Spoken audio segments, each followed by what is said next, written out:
నమస్తే అమ్మా. నమస్తే అమ్మా. అమ్మా, శ్రావణ మాసం మొదలవుతోంది. అవునమ్మా. శ్రావణ మాసం అనగానే పూజలు, వ్రతాలు, నోములు.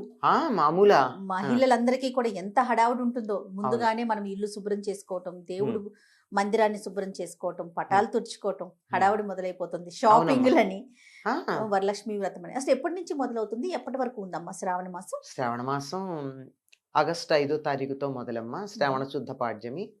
మళ్ళీ సెప్టెంబర్ 3 అమావాస్యతో పూర్తవుతుంది. ఓకే, సెప్టెంబర్ 3 వరకు ఉంది. సెప్టెంబర్ 3. ఏ విధంగా సంసిద్ధం అవ్వాలమ్మా ముందు నుంచి? అసలు మామూలుగా అయితే మనకు ఒక మాట ఉందమ్మా. ఆ, శ్రవణ భాద్రపదాలు అని జంటగా చెప్తారు. ఆ. ఏ ఏ ఆ, ఏ నెల గురించి ఇలా రెండేసి జంటలుగా చెప్పరు కదా. ఆ. శ్రవణ భాద్రపదాలు అనగానే వర్ష ఋతువు అని లెక్క. ఆ.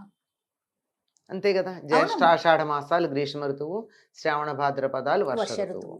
అయితే మనకు కొంచెం ముందే వస్తాయి. తొలకర ఆషాఢ మాసంలోనే వచ్చేస్తుంది. ఎప్పుడు వచ్చేస్తుంది ఆషాఢ మాసంలో అంటే తొలి ఏకాదశికి అటు ఇటుగా చినుకులు పడడం. తొలకర అయితే వేసవి కాలంలోనే అప్పుడో చినుకు పడుతుంది కానీ వేసవి పులకరింపు తొలకరే తప్ప అవును. నిజంగా వానలు పడేది తొలి ఏకాదశి తర్వాత నుంచి వానలు మొదలవుతూ ఉంటాయి. అవును. ఇంకా శ్రావణ భాద్రపదాలు వస్తాయి. ఎందుకు శ్రావణ భాద్రపదాలను జంటగా వాటి గురించి చెప్తారంటే వచ్చేటటువంటి ఆ 2 నెలలు విపరీతంగా వానలు ఉంటాయి గనక అందరూ జాగ్రత్తగా ఉండండి అని హెచ్చరిక. ఉమ్. వర్ష ఋతువు.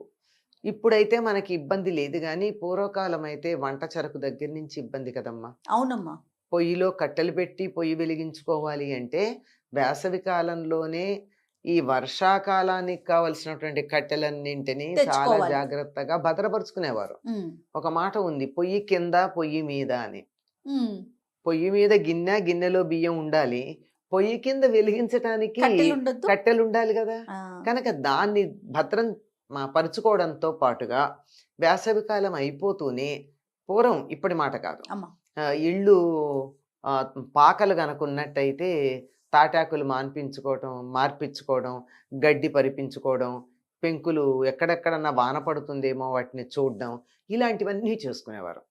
ఉహు. కానీ ఇప్పుడు మారిపోయింది. ఇప్పుడు అసలు ఇప్పుడు దాని అవసరం లేదు కానీ ఆ, వర్షాకాలం వస్తోంది అంటే మన రోడ్ల మీద గుంటలు ఎక్కడున్నాయో జాగ్రత్తగా పుడిపించుకోవడం, yes. మ్యాన్ హోల్స్ అన్ని కవర్ అయ్యాయా లేదో చూసుకోవడం. అవునవును. మనం కూడా వెళ్ళేటప్పుడు ఇంకా వానలు పడతాయి గనక మరి మున్సిపాలిటీ వాళ్ళు చేస్తారో లేదో తెలియదు కానీ మనం వెళ్ళే దారుల్లో గుంటలు ఎక్కడున్నాయో గుర్తుపెట్టుకోవాలి. అవునమ్మా.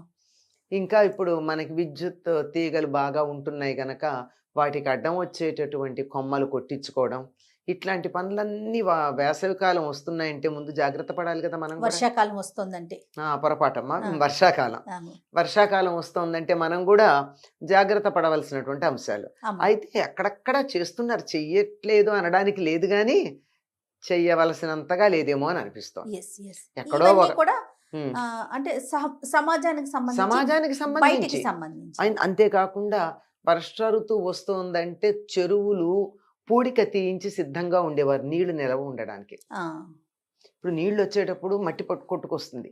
మట్టి కొట్టుకొస్తే పైన ఉన్నటువంటి నీళ్లు వాడేస్తారు, అడుగునున్నటువంటి నీళ్లలో మట్టి మిగిలిపోతుంది. అవును. అందుకని చెరువు లోతు తగ్గిపోతూ ఉంటుంది. కనుక మట్టి పూడిక తీయడం ఇట్లా ఒకటి కాదమ్మా. వర్ష ఋతువు వస్తోంది అంటే సిద్ధపడవలసినవి చాలా ఉన్నాయి. ఓకే. ఇవి బయట అటు పొలాలకు సంబంధించింది, ఇటు మన వీధులకు సంబంధించింది, పొయ్యి కిందకి సంబంధించింది, పొయ్యి మీదకి సంబంధించింది అన్నీ చెప్పుకున్నాం కదా. ఇంకా అసలైంది ఏమిటి అంటే ఇక్కడి నుంచి చాతుర్మాస్యం మొదలైపోయింది గనక యతులు వాళ్ళు పాటించే పద్ధతి వేరు, గృహస్థులు పాటించే పద్ధతి వేరు. గృహస్థులు ఇక నుంచి పూజాధికాలు ఎక్కువ చేసుకోవడానికి మొదలు పెడతారు. ఉహు. శ్రవణం అంటేనే వినికిడి అని అర్థం, వినడం. ఉమ్, ఉమ్. ఆ వినడం దేనికి? పూర్వం వినడం అంటే ఒక్క వేదంకే వినడాలు అని ఉండే. ఇప్పట్లాగా పుస్తకాలు లేవు కదా అప్పుడు. ఉహు. అంతా చదువంతా గురువులు నోటితో చెప్పడం, శిష్యులు చెవులతో విన్నేర్చుకోవడమే. ఆహా. ఆ, అందుకంతా మస్తకంలోనే ఉండేది. ఆ. తర్వాత హస్తంలోకి వచ్చింది. మరి పుస్తకంలోకి, ఆ, హస్తంలోకి, ఇప్పుడు వచ్చేసి- బొటన్ వేల్లోకి వచ్చింది. కరెక్ట్ అమ్మా. అంతే కదా. ఆ. అలా ఉండేటటువంటి దానికి ఇంకెలాగో బయట తిరిగేది ఉండదు, తీర్థయాత్రలు ఉండవు, ప్రయాణాలు ఉండవు, ఉమ్. ఇంట్లోనే. ఇంట్లోనే ఎక్కువ ఉంటారు గనక ఆధ్యాత్మికమైనటువంటి సాధన చేసుకోవడానికి చాలా అనువైన కాలం. ఉహు. ఎక్కువ ఎండ ఉండదు గనక అలసట ఉండదు. ఉమ్, ప్రశాంతంగా ఉంటుంది, అవును. చల్లగా హాయిగా సుఖంగా ఉంటుంది. కనుక కూర్చున్న చోట కూర్చుని చక్కగా వేదం చదువుకునే పిల్లలు వేదం చదువుకుంటారు, ఉమ్, లేదంటే పురాణాలు అవి చదువుతూ ఉంటారు. వినికిడికి ప్రాధాన్యం ఇచ్చి, శ్రవణానికి ప్రాధాన్యం ఇచ్చి, సద్గ్రంథాలు వినడం అనే దాన్ని మొదలుపెట్టాలి.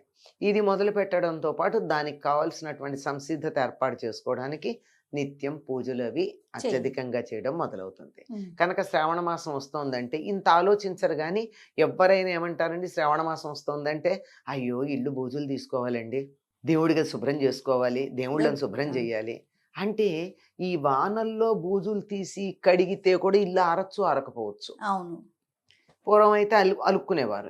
ఈ రోజుల్లో అది లేకపోయినా ఆరాలి కదా, ఇల్లు కడుక్కుంటే అవును. అలా చక్కగా ఆరిది అంతా శుభ్రంగా ఉండి ఏ బూజులు అవి, ఇక పురుగులు అవి, చిన్న చిన్న దోమలు మొదలైనవన్నీ వస్తాయి గనక సాలీళ్ళు బలుస్తాయి, ఉమ్, దాంతో బూజులు వస్తాయి. కనుక అవేం లేకుండా సిద్ధంగా కనుక ఉన్నట్టయితే ఇంకా సాలీళ్ళు వచ్చే పని లేదు, బూజులు కట్టే పని లేదు. వీలైనంత వరకు శుభ్రం చేసేసుకుని ముఖ్యంగా దేవుడి గది శుభ్రం చేస్తారు. ఆహా, ఇంకా అక్కడే కూర్చొని పూజలు అవి చేసుకోవడానికి, ఎక్కువగా సమయాన్ని గడపడానికి. ఉమ్, ఎందుకంటే శ్రావణ మాసంలో దరిదాపుల్లో చాలా రోజులు ప్రత్యేక పూజలు చేసుకునే రోజులు. అవునమ్మా. ఉదాహరణకి మొదలు పెడితే సోమవారాలు, తెలంగాణ ప్రాంతం అంతా శ్రావణ శ్రావణ శ్రావణ సోమవారాలు శివుడికి ప్రత్యేకంగా చేస్తారు. ఉమ్, మంగళవారాలు, శ్రావణ మంగళవారాలు వచ్చేసాయి కదా. ఉమ్, శ్రావణ శుక్రవారాలు, ఆ, శ్రావణ శనివారాలు శనివారాలు కూడా చేస్తామమ్మా. ఇక్కడ చక్కగా చేస్తారమ్మా. శ్రావణ శనివారం నాడు వెంకటేశ్వర స్వామికి పూజ చేసి, అమ్మా. శ్రావణ శుక్రవారం నాడు పేరంటం పిలిచినట్టుగా పేరంటం పిలవరు కానీ, చుట్టుపక్కల వాళ్ళని, వెళ్ళే వాళ్ళని, ఇంటికి వచ్చిన వాళ్ళని అందరికీ కూడా ముత్తైదులందరికీ తాంబూలాలు ఇచ్చే పద్ధతి ఉంది. ఓకే. శ్రావణ శనివారం తప్పకుండా చేస్తారు ఈ ప్రాంతాలంతా. ఆహా. కనుక ఇప్పటికి వారంలో 4 రోజులు సరిపోయినాయి. అయిపోయినాయి. సోమ, మంగళ, శుక్ర, శని 4 రోజులు. అయ్యిపోయింది. శ్రావణ మాసానికి 4 ప్రతి వారము 4 16 రోజులు దానికి. ఆ, ఇంకా అయిపోయింది కదమ్మా.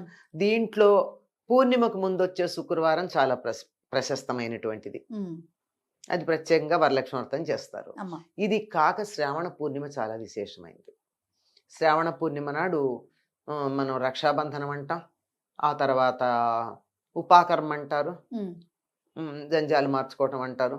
ఇలా రకరకాలుగా ఆ రోజు చేసేటటువంటివి ప్రత్యేకమైనటువంటి పూజాధికాలు ఉంటాయి. ఉమ్, ఆ పైన అష్టమి వస్తుంది. ఏమిటది? కృష్ణాష్టమి. కృష్ణాష్టమి. ఎంత విశేషం అండి. అమ్మా. కృష్ణాష్టమి ఉంది. ఇలా అనేకమైనటువంటి పర్వదినాలు. పర్వదినాలు ఉన్నటువంటిది శ్రావణ మాసం కనుక ఇది పవిత్రమైంది. ప్రతిరోజు ఏదో ఒక విశేషమే, విశేషం లేని రోజే కనపడదు. ఆ, ఆ, ఏదో రకంగా దాంట్లో మనం తప్పనిసరిగా మనని మనం ఆధ్యాత్మికంగా ఉన్నత స్థితికి రావడానికి శ్రావణ అనుకూలంగా మాసం. చేసుకునే కాలం. వాతావరణంలో తడి ఉంటుందేమో, అలసట ఉండదమ్మా. కాబట్టి ఎక్కువసేపు మనం ఎక్కువసేపు మనం ధ్యానం చేసుకోవడానికి, పూజ చేసుకోవడానికి అలసిపోయామన్న భావన ఉండదు. కాకపోతే చలిచలిగా ఉంటుంది కనుక వెచ్చగా కూర్చొని నిద్రపోదామన్న భావన కలిగితే కలగాలేమో కానీ ఆ, వాతావరణం చాలా బాగుంటుంది. ముఖ్యంగా అమ్మవారినే కొలుస్తాం కదమ్మా, లక్ష్మీదేవిని. అమ్మాలకి ఇప్పుడు మంగళవారం నాడు గౌరీదేవి ఆ, తల్లినే. తల్లినే. ముందు సోమవారం నాడు శివుడు, ఆ, తర్వాత మంగళవారం గౌరీదేవి. అమ్మ. అమ్మ వాళ్ళిద్దరిని పిలిస్తే శివుడి అక్క సోదరు ఉంది కదా, ఆ. శుక్రవారం లక్ష్మీదేవి. లక్ష్మీదేవిని పిలిస్తే ఆవిడ తన ఒంటరిగా వస్తుందా? మర్నాడు శనివారం నాడు వెంకటేశ్వర స్వామి. కుటుంబం అందరినీ పూజిస్తాం. మంది కుటుంబ సంస్కృతం ఎప్పుడు చెప్తాను నేను, వీలైనన్ని సందర్భాల్లో చెప్తాం. మంది కుటుంబ సంస్కృతి. భగవంతుడి కాదు. విషయమైనా కూడా అంతే. భగవంతుని ఆదర్శంగా తీసుకుంటాం మనం. ఆ, అక్కడి నుంచి మనం అక్కడి తీసుకున్నాం. నుంచే మనకు ఆదర్శంగా ఉండడానికి, లేకపోతే వాళ్ళ కుటుంబాలు ఎందుకు? ఆ, మేమే ఇలా ఉన్నాం, మీరు ఉండండర్రా అని చెప్తున్నారు అన్నమాట. అంచేత అందరూ కుటుంబాలను అందరినీ, వీళ్ళందరినీ ఆరాధించడానికి కావలసినటువంటి చదువుకు సంబంధించింది కూడా వేదాధ్యయనం. ఉమ్, ఆ అర్హత ఉన్నవాళ్ళు, అధికారం ఉన్నవాళ్ళు, ఇష్టం ఉన్నవాళ్ళు వేదాధ్యయనం చేస్తారు. లేదంటే మామూలుగా ఏదో ఒక పారాయణలు, స్తోత్రాలు ఇవన్నీ. అమ్మ, ప్రత్యేకించి ఈ గ్రంథ పఠనం చేస్తే శ్రావణ మాసంలో మరింత మేలు జరుగుతుంది అనేది ఏమన్నా ఉందమ్మా? ఏదైనా చదవచ్చు. మన ఇష్టం. ఉమ్, సాధారణంగా భాగవతాలను కానీ రామాయణం కానీ చదువుతూ చదువుకుంటాం. ఉంటారు. ఎందుకంటే అవి ప్రత్యేకమైన పిచ్చి నియమాలు అక్కర్లా ఈ రెండింటికి. ఆహా, ఓకే. ఏదో శుచైన వస్త్రం కట్టుకుంటే చాలు. ఆ, స్నానం చేసి ఉతికిన బట్ట కట్టుకుంటారు కదమ్మా. సరిపోతుంది. ఇప్పుడు బయటికి వెళ్ళేటప్పుడైతే ఓసారి కట్టుకుని పండగలకి వెళ్ళి పార్టీలకి వెళ్ళి అనేది ఒక బయటికి వెళ్తే కట్టుకుంటారు తప్ప మామూలుగా ఇంట్లో కట్టుకోం కదా. అవును. ఇంట్లో ఉతికిందే కట్టుకుంటాం కదా. ఉమ్. ఉతికిన బట్ట కట్టుకుని చక్కగా శుచిగా కూర్చొని చేసుకుంటే సరిపోతుంది రైట్ అమ్మా. అమ్మా. మరి ఇంకా శ్రావణ మాసంలో ఉన్న మిగతా పర్వదినాలకి సంబంధించి, ప్రత్యేకించి రోజులకి సంబంధించి మనం విడివిడిగా మాట్లాడుకుందాం. అలాగేనమ్మా. నమస్తే. నమస్తే అమ్మా.